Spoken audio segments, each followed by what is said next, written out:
America had decimated Kemi's love life.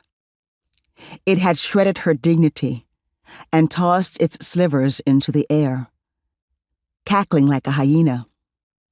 Relegated to picking up questionable prospects, Kemi was tired of wearing her invisible armor, a 2-ton defense system that screamed to the world she didn't need a man.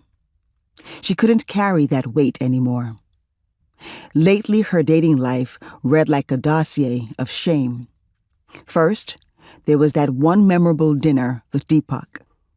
"I think I told you I'm a software developer, right?" Deepak began to overdose on his own voice 20 minutes in. Kemi simply glared at him.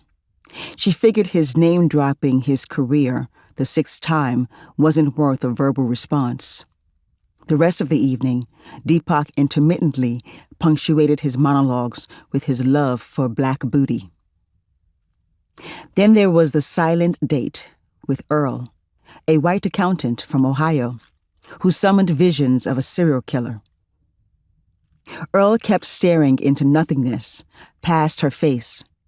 Each time he tried glancing her way, his hawk eyes floated down her cleavage, then darted back to the intriguing void beyond her.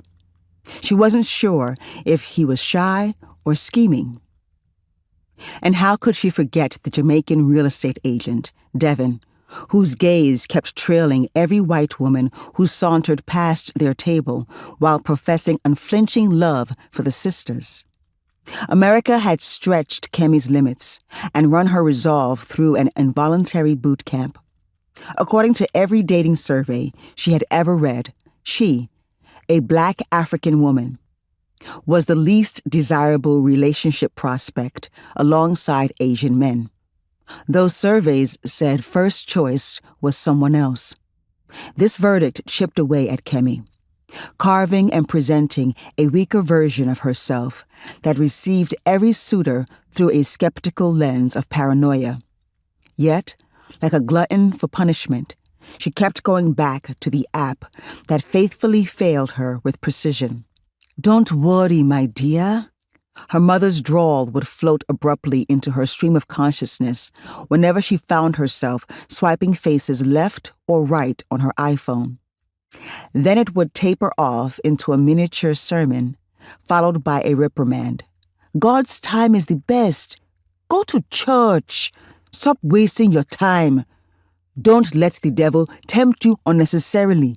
Shogbo, are you listening?" Her mother's tenderness was always delivered with a healthy backhand of realism. Kemi would automatically nod at each passing statement, knowing full well her mother was on the phone and couldn't see her. Frankly, she was tired of nodding during family discussions in executive boardrooms and on boring dates. She was tired of being the archetypical strong black woman, impervious to vulnerability.